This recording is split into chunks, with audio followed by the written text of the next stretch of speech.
Hello students, आज की video में हम आपसे बात करेंगे डिसोल्यूशन ऑफ पार्टनरशिप पे। दिया हुआ है A B and C are partners, sharing ratio 2:2:1।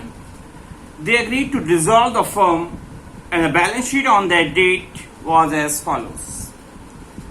Liabilities की पोजीशन बताई गई है। बैंक ओवरड्राफ्ट 4000 से दिए हैं, creditors 30,000, bills payable 6,000, B wife loan 10,000 के हैं, ए एंड बी की कैपिटल 70,000 एंड 70,000। एसेट्स की पोजीशन देखते हैं तो डेटर्स हमारे 40,000, stock 50,000, furniture 2,000, computer 8,000, fixed assets 41,000, prepaid expenses 1,000। आपकी पीएल अकाउंट एसेट साइड देने का मतलब है यहाँ पे लॉस, अनडिस्ट्रीब्यूटेड लॉस है जो पार्टनर से बटेगा, और सी का एसेट साइड में कैपिटल दी गई है जो कहीं ना कहीं उनके निगेटिव कैपिटल को शो ऑफ कर रही है। आगे चलेंगे। एसेट से जो रियलाइज हो रहा है वो हो रहा है स्टॉक से 32,000, fixed assets 45,000 and the full amount was received from debtors। Debtors से जो भी था वो पूरा मिल गया है। A agreed to take over furniture at a value of rupees 1,600 and also agrees to make a payment of bills payable। A ने assets take over furniture की किए हैं और बिल्स पेबल का पेमेंट करने की लायबिलिटी टेक ओवर की है। B agreed to discharge his wife loan, उन्होंने भी लायबिलिटी टेकन किया है। Creditors were paid at a discount of 1,500, creditors का पेमेंट 1,500 डिस्काउंट पे होगा। There was an unrecorded assets of rupees 10,000 और इसे टेक ओवर कर रहे हैं सी 7,000 रुपीज में। लास्ट एडजस्टमेंट अगर हम पढ़ते हैं तो दिया हुआ है a bills receivable for rupees 5,000 was receive from a customer Mohan and the bill was discounted from the bank. Mohan insolvent हो गए हैं, 60 पैसा उनकी एसेट्स स्टेट से रियलाइज हो रहा है। हमसे नेसेसरी अकाउंट बनाने को बोला है तो सबसे पहले हमको रियलाइजेशन अकाउंट बनाना होगा। तो स्टार्ट करते हैं। प्रोफार्मा आपको पता है, पर्टिकुलर्स अमाउंट मैंने लिखा सन्ड्री एसेट्स, क्योंकि एक से ज्यादा जब एसेट्स आपको दी गई हो तो सबसे पहले हम रियलाइजेशन अकाउंट के डेबिट साइड में कैश और बैंक को छोड़कर बाकी जितनी भी एसेट्स है उनको बुक वैल्यू से हम रिकॉर्ड करते हैं। तो मैंने लिखा debtors 40,000, stock 50,000, furniture 2,000, computer 8,000, fixed assets 41,000 और प्रीपेड एक्सपेंसेस हमारे को दिए गए थे जिनकी बुक वैल्यू थी 1,000। टोटल 1,42,000 के एसेट्स बताई गई थी। और लायबिलिटीज में चलते हैं तो सन्ड्री लायबिलिटीज में हमारे को बैंक ओवरड्राफ्ट 4,000 से, क्रेडिटर्स 30,000, बिल्स पेबल 6,000 और बीस की वाइफ का लोन जो दिया था वो 10,000, टोटल 50,000 की हमारी लायबिलिटी थी। सबसे पहले हम एसेट्स का सेटलमेंट कर रहे हैं। एसेट्स से रियलाइज जो हो रहा है वो हम देख रहे हैं अक्रॉस ट्रांसफर बाय बैंक, और ब्रैकेट में आपके समझने के लिए मैंने लिख दिया है एसेट्स। स्टॉक से मिल रहा है 32,000, फिक्स्ड एसेट्स से 45,000, डेटर्स से 40,000 मिल रहे हैं और टोटल जो रियलाइजेशन हो रहा है एसेट्स से वो हो रहा है 1,17,000 का। आपको बिल्स रिसीवेबल जो था डिस्काउंटेड कराया गया था उससे रिकवरी हुई है वो आप रिसीव करेंगे बाय बैंक करके, 3,000 मिल रहा है। ए ने एसेट्स टेकन किया है अक्रॉस ट्रांसफर, हमने लिखा बाय एस कैपिटल ब्रैकेट में फर्नीचर टेकन 1,600। सी ने अनरिकॉर्डेड एसेट्स ली थी तो बाय सीज कैपिटल 7,000 में लिया था। डेबिट पोर्शन में ए ने बिल्स पेबल के पेमेंट करने की लायबिलिटी ली है जो 6,000 में जा रही है। बी ने अपने वाइफ के लोन के पेमेंट की लायबिलिटी ली है टू बीस कैपिटल में वाइफ लोन लिख दिया आपके समझने के लिए 10,000 में। अगर कम ज्यादा वैल्यू होती तो कम ज्यादा में ही जाता। इसके बाद हम देख रहे हैं एक बिल का पेमेंट किया गया है बैंक से जो डिस्काउंटेड बिल था, टू बैंक करके 5,000 पेमेंट है। बैंक ओवरड्राफ्ट का पेमेंट किया गया है जो लायबिलिटी थी हमारी। क्रेडिटर्स का पेमेंट किए गए हैं 1,500 डिस्काउंट पे, तो 1,500 कम करके हम क्या करेंगे, पेमेंट कर देंगे। ये बात हमने आपको पहले भी बताई थी, कोई भी लायबिलिटीज अगर दी गई है और उसकी अगर मेंशन नहीं है कि कितना पेमेंट हो रहा है तो उस कंडीशन में हमेशा उसकी ओरिजिनल वैल्यू का पेमेंट करके दिखाया जाता है।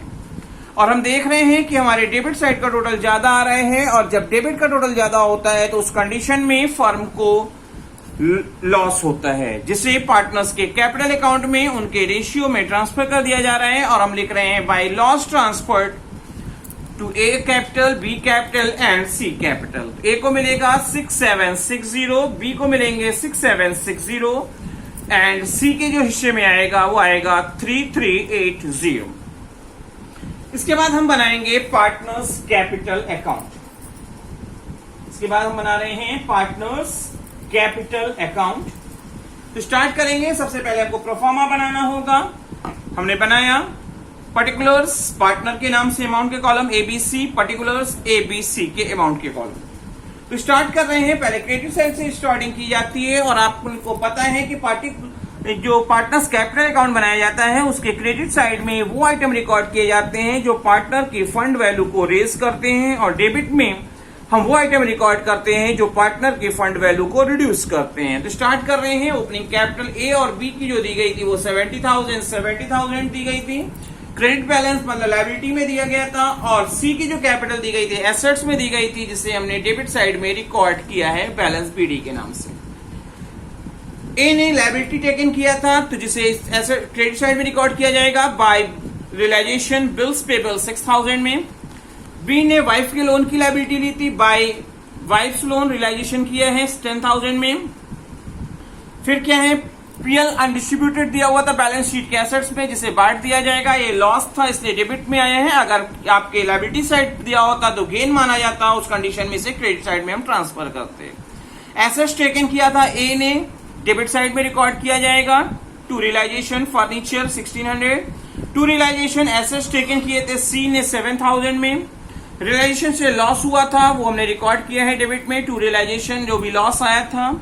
और हम देख रहे हैं ए का टोटल क्रेडिट का ज्यादा है, तो ऐसी कंडीशन में उनका डिसोल्यूशन की कंडीशन में पेमेंट निकलेगा जो डेबिट साइड में रिकॉर्ड किया गया टू बैंक फाइनली पेड 51,640। ए के बाद बात करेंगे बी के लिए, तो बी का भी क्रेडिट का टोटल ज्यादा है, तो डेबिट में उनका बैलेंसिंग फिगर जो आ रही है वो फाइनली पे की जाएगी, और फिगर होगी 57,240। और सी की कंडीशन में हम देख रहे हैं कि उनका डेबिट का टोटल ज्यादा है, तो ऐसी कंडीशन में क्रेडिट में हम जो बाई बैंक रिकॉर्ड करेंगे और ये फिगर सी को पैसे लाने पड़ेंगे। तो मैंने लिखा है बाई बैंक कैश ब्रॉट ₹26,380, क्योंकि जब डेबिट का टोटल ज्यादा होता है तो पार्टनर को पैसा लाना पड़ता है, और जब क्रेडिट का ज्यादा होता है तो वो पेमेंट होता है। इसके बाद हमको बनाना होगा बैंक अकाउंट, क्योंकि बैंक अकाउंट या कैश अकाउंट जो भी रिलेशन अकाउंट में हम बनाते हैं वो फाइनल करता है कि जो क्वेश्चन किया गया है वो सही है, क्योंकि कैश या बैंक अकाउंट का हिसाब मिल जाने का मतलब होता है कि क्वेश्चन डिसोल्यूशन का जो किया गया है वो एकदम सही है। सबसे पहले हम बनाने जा रहे हैं बैंक अकाउंट का प्रोफार्मा, जो है पर्टिकुलर्स अमाउंट। आपको पहले से कोई बैलेंस नहीं दिया हुआ था, हमको रियलाइजेशन से पैसा मिला 1,17,000 हमने लिख दिया। टू रियलाइजेशन ब्रैकेट में एसेट्स समझने के लिए लिख दिया है 1,17,000 से। हमको बिल्स रिसीवेबल से रिकवरी हुई थी, हमने दिखा दिया 3,000 की। सी पैसे ला रहे थे 26,380, ये सारी चीजें डेबिट की है, क्योंकि पैसा जो आए उसे डेबिट करना चाहिए। मैंने कैश आ रहा था तो डेबिट में रिकॉर्ड किए हैं, और जैसे से पैसा जाएगा वो क्रेडिट में रिकॉर्ड करेंगे by realisation paid off bill, जो पेमेंट हुए थे। बैंक ओवरड्राफ्ट का पेमेंट हुआ था, क्रेडिटर्स का पेमेंट हुआ था, और ए और बी का पेमेंट हुआ था।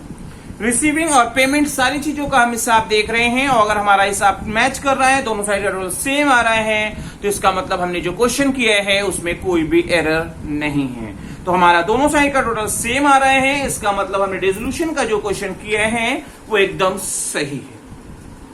आइए एक और क्वेश्चन लेते हैं ताकि आपको डिसोल्यूशन के क्वेश्चंस अच्छे से समझ में आए। तो स्टार्ट करते हैं। सबसे पहले दिया हुआ है ए बी सी, 3 पार्टनर्स बताए गए हैं जिनका रेशियो 3:1:1 का है। ऑन 31 मार्च 2018 को फर्म ने डिसॉल्व करने का पार्टनर्स ने जजमेंट लिया है, और उस डेट को हमारी बैलेंस शीट बताई गई है। क्रेडिटर्स 60,000 से, लोन दिए गए थे 15,000 के, वर्कमैन कंपेंसेशन रिजर्व में 30,000 पड़े हुए हैं, कैपिटल एबीसी की देखते हैं तो ए की कैपिटल थी 2,75,000, बी की थी 1 लाख और सी की थी 70,000। एसेट्स में 52,000 बैंक में पड़ा हुआ है, कैश में 10,000 है। डेटर्स 2,42,000 के थे जिसपे मैंने 12,000 के प्रोविजन कर रखे हैं। इसका मतलब है कि हो सकता है इतना पैसा आपको ना मिले। स्टॉक 78,000, फर्नीचर 10,000 और सन्ड्री एसेट्स हमारे को जो बताई गई है वो है आपकी 1,70,000 की। एडिशनल इंफॉर्मेशन को पढ़ें तो लिखा हुआ है as to take over furniture at ₹8,000। A ने एसेट्स टेकन किया है, फर्नीचर टेकन किया है, जिसे रिलेशन अकाउंट के क्रेडिट में और पार्टनर्स कैपिटल अकाउंट के डेबिट में रिकॉर्ड किया जाएगा। And debtors amounting to ₹2 lakh at ₹1,82,000 ये भी टेक ओवर किया गया है, जिसको रिलाइजेशन और फिर पार्टनर्स कैपिटल में ट्रांसफर किया जाएगा। क्रेडिटर्स ऑफ ₹60,000 का पेमेंट उन्होंने किया है सेम फिगर में। बी ने क्या किया है, B to take over all the stock of trade 70,000 में and sum of sundry assets जिसकी वैल्यू 72,000 थी। Sum of the sundry assets at ₹72,000 में कुछ लिया है सन्ड्री एसेट्स और ये 10% उस डेट के 10% बुक वैल्यू से कम है, तो हमको उसकी बुक वैल्यू पता करनी होगी और उसकी बुक वैल्यू का जो वैल्यू आएगी उसको हमने टेक ओवर किया है 72,000। सी की बात करते हैं तो सी ने टेक ओवर किए हैं रिमेनिंग एसेट्स, क्योंकि रिमेनिंग एसेट्स जब हम बी की वैल्यू निकाल लेंगे तभी रिमेनिंग निकल पाएगा। और रिमेनिंग एसेट्स को टेक ओवर ये सी कर रहे हैं उसके 90% वैल्यूज में से 1,000 और कम करके, जो भी वैल्यू आएगी उस वैल्यू पे सी एसेट्स को टेक ओवर करेंगे। Assuming the responsibility for discharge the loan together with accrued interest, loan को डिस्चार्ज करने की लायबिलिटी ली है और एक्रूड इंटरेस्ट इसमें ₹300 इंक्लूड करके ये पेमेंट करने की जिम्मेदारी इन्होंने ली है, which has not been recorded in the books. Interest का कोई भी रिकॉर्ड नहीं किया गया था जो हम रिकॉर्ड करेंगे। एक्सपेंसेस डिसोल्यूशन पे हुए हैं 2,700 और रिमेनिंग डेटर्स को सोल्ड आउट किया गया है जिसपे 50% वैल्यू हमको रियलाइज हो रही है। इसके बाद दिया हुआ है ₹40,000 पे किए गए वर्कमैन कंपेंसेशन के लिए और हमको नेसेसरी अकाउंट मेंटेन करने हैं। तो सबसे पहले हम बनाएंगे रियलाइजेशन अकाउंट। सबसे पहले हमको क्या करना होता है, प्रोफार्मा बनाएंगे और प्रोफार्मा बनाने के बाद कैश और बैंक को छोड़कर जो भी हमारी एसेट्स होती हैं उसको डेबिट साइड में हम सन्ड्री एसेट्स के नाम से बुक वैल्यू से रिकॉर्ड कर लेते हैं। तो हमने डेटर्स, स्टॉक, फर्नीचर और सन्ड्री एसेट्स को रिकॉर्ड कर लिया। इसी तरह लायबिलिटीज में चलेंगे, प्रोविजन फॉर डीडी, क्रेडिटर्स जो भी बुक वैल्यू से दी गई है, लोन और वर्कमैन कंपेंसेशन को हमने रिकॉर्ड किया है। अब हम क्या करेंगे, एसेट्स को टेक ओवर अगर कोई पार्टनर करता है तो उसको क्रेडिट साइड में ट्रांसफर किया जाता है और लायबिलिटी टेकन होती है तो डेबिट साइड में पार्टनर्स के नाम से रिकॉर्ड की जाती है। तो ए ने फर्नीचर और डेटर्स को टेक ओवर किया था, तो ए ने फर्नीचर लिए थे 8,000 में और डेटर्स लिए थे 1,82,000 में, वैल्यू टोटल हो गई 1,90,000 की। बी की बात करते हैं तो बी ने स्टॉक टेकन किए थे 70,000 में और स्टॉक एसेट्स टेकन की थी 72,000 में। सी की बात की जाएगी तो सी ने बैलेंस ऑफ सन्ड्री एसेट्स को टेक ओवर किया है और हमको पता करना होगा कि हमारी टोटल ऑफ एसेट्स थी कितने की।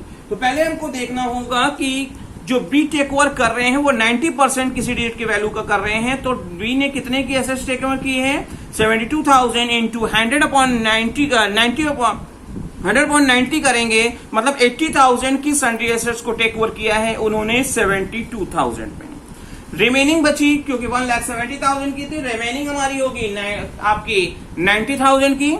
1,70,000 माइनस 80,000 करके 90,000 की एसेट्स को टेक ओवर सी कर रहे हैं 90% वैल्यू माइनस 1,000, तो 90,000 का 90% होगा 81,000, जिससे 1,000 कम पे टेक ओवर किया है तो मतलब 80,000 में सी एसेट्स को टेक ओवर करेंगे। डेटर्स से हमको रियलाइज हो रहे हैं 21,000।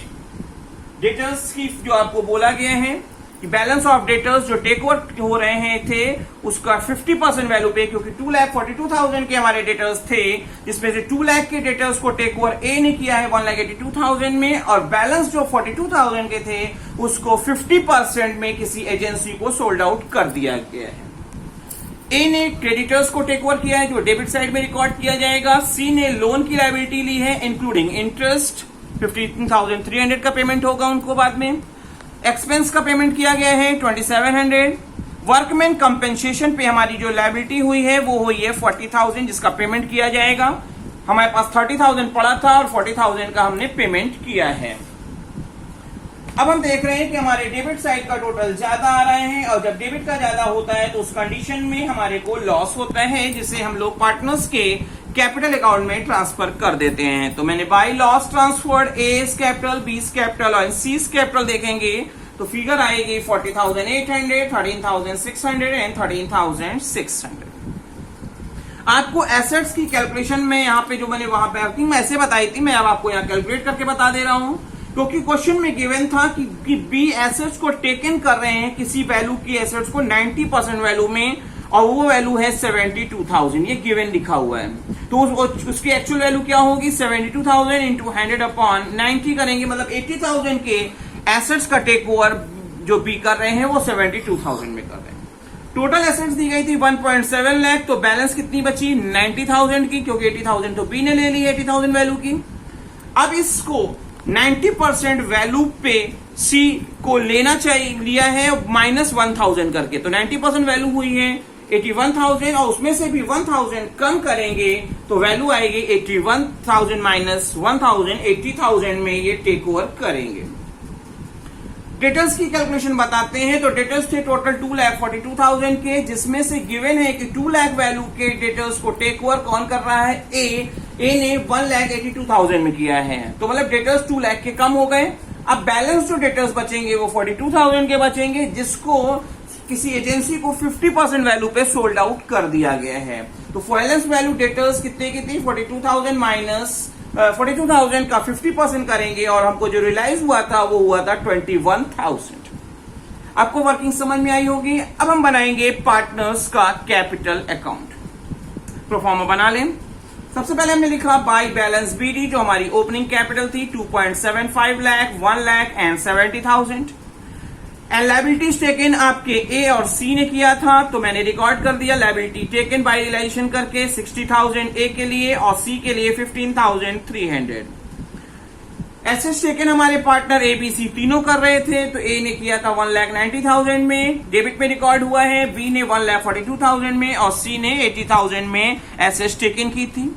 रिलेशन अकाउंट के लॉस हैं, डेबिट में रिकॉर्ड हो रहे हैं, अगर गेन होता तो क्रेडिट में हम ट्रांसफर करते, और हम देख रहे हैं कि ए का क्रेडिट का टोटल ज्यादा आ रहा है, तो ऐसी कंडीशन में ए को पेमेंट किया जाएगा, जिसकी वैल्यू आ रही है बैलेंसिंग फिगर डेबिट से माइनस करने के बाद 1,04,200।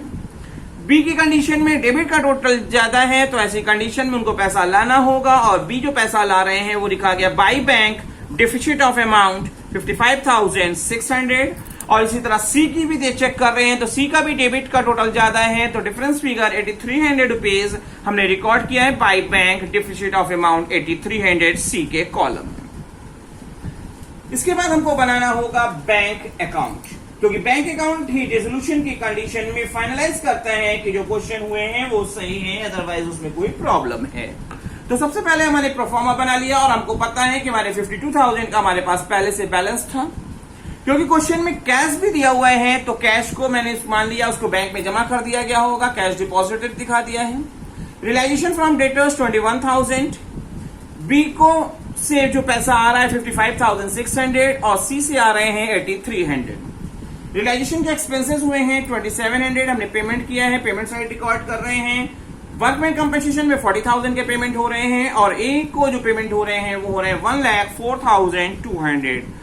और हम देख रहे हैं कि हमारी receiving is equal to payment आ रहा है। ऐसी कंडीशन में हमारा पूरा क्वेश्चन सही है, उसमें कहीं भी कोई भी एरर नहीं है। होपफुली आपको ये वीडियो अच्छे से समझ में आया होगा।